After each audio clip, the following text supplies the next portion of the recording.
ബഹുമാനപ്പെട്ട central minister, ഇവിടെ എത്തിയിരിക്കുന്ന വിശിഷ്ട വ്യക്തികളെ, എന്തായാലും ബാബുവാനിക്ക് ശേഷം ജൂനിയാനിക്ക് ഒരു അവസരം കിട്ടിയതിൽ അങ്ങേയറ്റം സന്തോഷമുണ്ട്. ബീന ആന്റണിയെ സിനിമയ്ക്ക് വിളിച്ചതാണ്, വരാൻ പറ്റിയില്ല. അങ്ങനെ ആന്റണിമാരൊരു പടം തന്നെ ഉണ്ട് സിനിമയിൽ. എന്തായാലും ഞാനായി എൻ്റെ സിനിമയുടെ തുടക്കകാലത്ത് എനിക്ക് തോന്നുന്നു എല്ലാവരും സംവിധാന സ്വപ്നം മനസ്സിൽ സൂക്ഷിച്ച് മദ്രാസിൽ നിൽക്കുന്ന സമയത്ത് അന്നൊരു നവാഗത സംവിധായകരുണ്ടാകുന്നു. നമ്മൾ നോക്കുമ്പോൾ ആരാണ്? സുനിൽ കാരന്തൂർ. ചിത്രം പ്രിയപ്പെട്ട കുക്കു, തങ്കച്ചൻ എന്ന് പറഞ്ഞിട്ട് ദേവസ്വചേട്ടൻ്റെ മോൻ നിർമ്മിക്കുന്ന സിനിമ. ആ സിനിമ ജഗദീഷ് ചേട്ടനൊക്കെ അഭിനയിച്ചു, നല്ല പാട്ടുകൾ, പടം ഭയങ്കര ഹിറ്റായി. അത് കഴിഞ്ഞ് എനിക്ക് തോന്നുന്നു അത് ചെയ്ത സിനിമ മാനത്തെ കൊട്ടാരം. അന്ന് നമ്മൾ അസിസ്റ്റന്റ് ഡയറക്ടറായി. അപ്പോൾ മാനത്തെ കൊട്ടാരം ഭയങ്കര ഹിറ്റാണ്.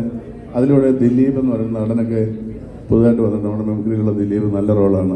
നാദിർഷ, ഖുശ്ബു, സുരേഷ് ചേട്ടൻ ഗസ്റ്റ് അപ്പിയറൻസ്. അങ്ങനെ ആ സിനിമ ശ്രദ്ധിക്കപ്പെടുന്നു. പിന്നീട് എനിക്ക് ഒരുപാട് ഇന്ന് ഭാഗവട്ടം എനിക്ക് ഒരുപാട് ഇഷ്ടപ്പെട്ട അദ്ദേഹത്തിൻ്റെ സിനിമയാണ് ഗാന്ധാരി, മാധവി, ബാബുവേട്ടനൊരു ടീം, ചാരുഹാസൻ സാറ്, അങ്ങനെ ഒരു വലിയ ടീം അഭിനയിച്ച സിനിമ. ഞാൻ എല്ലാ സിനിമകളും കണ്ടിട്ടുണ്ട് ഒരുവിധം. അപ്പോൾ ആ ഒരു ബഹുമാനവും സ്നേഹവും ഒരു സിനിമാ പ്രവർത്തനം എന്നുള്ള രീതിയിൽ സുനിലേട്ടനോട് എനിക്കുണ്ട്. അദ്ദേഹം കുറച്ച് നാളിന് ശേഷം വീണ്ടും ഒരു അറ്റംപ്റ്റുമായിട്ട് വന്നിരിക്കുകയാണ്. അതിലെനിക്കൊരു ഭാഗമാകാൻ കഴിഞ്ഞത് വലിയൊരു ഭാഗ്യമായിട്ട് ഞാൻ കരുതുന്നു. തുടർന്നും അദ്ദേഹത്തിൻ്റെ പ്രതിഭ വെളിവാക്കാൻ പറ്റുന്ന, കാരണം ഒരുപാട് യൂട്ടിലൈസ് ചെയ്യാൻ സാധ്യതയുള്ളൊരു സംവിധായകനാണ്.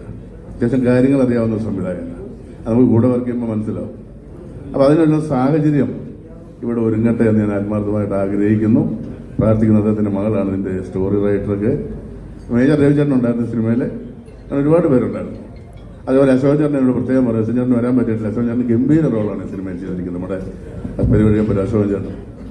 അപ്പോൾ എന്തായാലും ഈ സിനിമ ഒരു വലിയ വിജയമാകട്ടെ. ബഹുമാനപ്പെട്ട മിനിസ്റ്റർ ഇവിടെ എത്തിയിട്ടുണ്ട്. അങ്ങനെ ഈ പ്രൗഢഗംഭീരമായ സദസ്സിൽ വെച്ച് ഈ കൊച്ചു ചിത്രം ഈ ഒരു സ്വീകരണം, ഈ ഒരു ഓപ്പണിംഗ് ഇവിടെ ലഭിക്കുന്നതിൽ ഇതിലൊരു അണിയറ പ്രവർത്തനം എന്നുള്ളതിൽ എനിക്കും അങ്ങേയറ്റം അഭിമാനവും സന്തോഷവുമുണ്ട്. പ്രിയപ്പെട്ട സുനിലേട്ട, നിങ്ങൾക്കൊരു വലിയ വിജയം ഞാൻ ആശംസിക്കുന്നു. എന്നെ ഈ സിനിമയിൽ അഭിനയിക്കാൻ വിളിച്ചതിൽ ഒത്തിരി സന്തോഷം.